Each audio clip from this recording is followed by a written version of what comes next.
Hi, ഇന്ന് നമ്മൾ ഉണ്ടാക്കാൻ പോകുന്നത് നമുക്ക് പ്രതിരോധ ശക്തിയൊക്കെ ലഭിക്കുന്ന നമ്മുടെ ആരോഗ്യത്തിനൊക്കെ വളരെയധികം നമുക്ക് ഗുണകരമാകുന്ന ഒരു ചായയാണ്.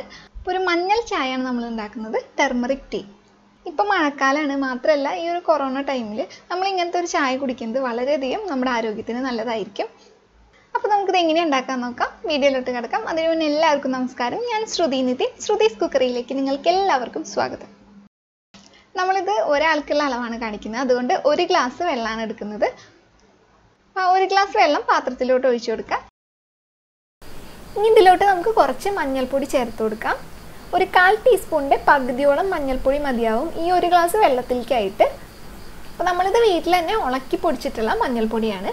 അപ്പോൾ അങ്ങനെ തന്നെ ഉപയോഗിക്കാൻ നോക്കട്ടെ, അല്ലാണ്ട് കടയിൽ നിന്ന് വാങ്ങുന്ന മഞ്ഞൾപ്പൊടിയിൽ എത്രത്തോളം മായം കാര്യങ്ങളൊക്കെ ഉണ്ടെന്ന് നമുക്കറിയില്ല.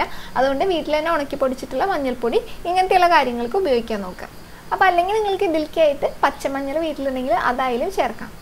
അപ്പോൾ മഞ്ഞൾപ്പൊടി നല്ലതാണെന്ന് വെച്ചിട്ട് കൂടുതലായിട്ട് ഒന്നും ചേർക്കേണ്ട ആവശ്യമില്ല. ഈ 1 ഗ്ലാസ്സിലേക്കായിട്ട് നിങ്ങൾക്ക് കൂടി വന്നാൽ ഒരു 1/4 ടീസ്പൂൺ മഞ്ഞൾപ്പൊടി ചേർത്ത് കൊടുക്കാം. അതിനും കൂടുതൽ ആവാണ്ട് നോക്കുക.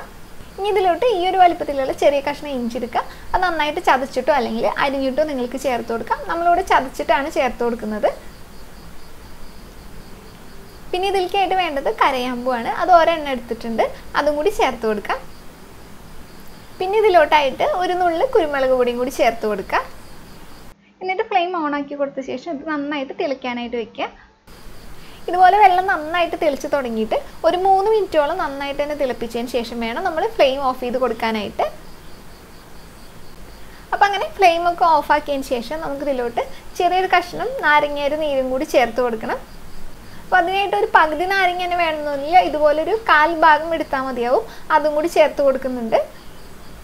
ചെറുനാരങ്ങയൊക്കെ നമുക്ക് എല്ലാവർക്കും അറിയായിരിക്കും, വൈറ്റമിൻ സി അടങ്ങിയിട്ടുള്ള ഒന്നാണ്. അപ്പോൾ ബാക്കി എല്ലാത്തിൻ്റെയും എന്തൊക്കെ ഗുണങ്ങളാണ് കിട്ടുക എന്നുള്ള കാര്യങ്ങളൊക്കെ ഡിസ്ക്രിപ്ഷൻ ബോക്സിൽ നമ്മൾ കൊടുക്കുന്നുണ്ട്. കാരണം എന്താണെന്ന് വെച്ച് കഴിഞ്ഞാൽ നമ്മളിതൊക്കെ ഓരോന്ന് പറയുമ്പോഴും വീഡിയോ കുറച്ച് നീണ്ടു പോകാൻ സാധ്യതയുണ്ട്. അതുകൊണ്ട് എല്ലാതും നമ്മൾ കൊടുക്കുന്നുണ്ട് കേട്ടോ താഴെ. നിങ്ങൾക്ക് ആവശ്യമുണ്ടെങ്കിൽ ഒന്ന് പോയിട്ട് വായിച്ചു നോക്കാം. അപ്പോൾ ഇതിൽ മധുരം ചേർക്കുന്ന നിർബന്ധമൊന്നുമില്ല. വേണമെന്ന് വെച്ചാൽ നിങ്ങൾക്ക് ഇതിൽ തേൻ ചേർത്ത് കൊടുക്കാം, അല്ലാതെ പഞ്ചസാര ഒന്നും ചേർക്കരുത് കേട്ടോ. അപ്പോൾ കുറച്ച് തേൻ നിങ്ങളുടെ മധുരത്തിന് ആവശ്യമായിട്ടുള്ള തേൻ ചേർത്ത് കൊടുത്തിട്ട് നന്നായിട്ടൊന്ന് ഇളക്കിയതിന് ശേഷം നിങ്ങൾക്ക് ഉപയോഗിക്കാം. അപ്പോൾ ഇത്രയേ ഉള്ളൂ, വളരെ സിമ്പിളായിട്ട് തന്നെ നല്ല ഹെൽത്തി ആയിട്ടുള്ള ഒരു ചായ നമുക്ക് ഉണ്ടാക്കി കുടിക്കാം. അപ്പോൾ വീഡിയോ ഇഷ്ടപ്പെട്ടെങ്കിൽ വീഡിയോയ്ക്ക് ലൈക്ക് ചെയ്തേക്കാം, ഇഷ്ടപ്പെട്ടില്ലെങ്കിൽ നിങ്ങൾക്ക് ഡിസ്ലൈക്കും ചെയ്യാം. പിന്നെ ചാനൽ ഇതുവരെ സബ്സ്ക്രൈബ് ചെയ്തിട്ടില്ല, ഒന്ന് സബ്സ്ക്രൈബ് ചെയ്തേക്കണേ. അതുപോലെ തന്നെ ഇത് മറ്റുള്ളവർക്ക് കൂടി ഒന്ന് ഷെയർ ചെയ്തേക്കാം. അപ്പോൾ വീണ്ടും നല്ല റെസിപ്പിയിലൂടെ നമുക്ക് കാണാം. അതുവരെ നിങ്ങളെല്ലാവരും നല്ല ഭക്ഷണം കഴിച്ച് ഹെൽത്തി ആയിട്ട് സന്തോഷമായിട്ട് തന്നെ ഇരിക്കുക. അപ്പോൾ വീണ്ടും കാണുന്നവരെ ബൈ.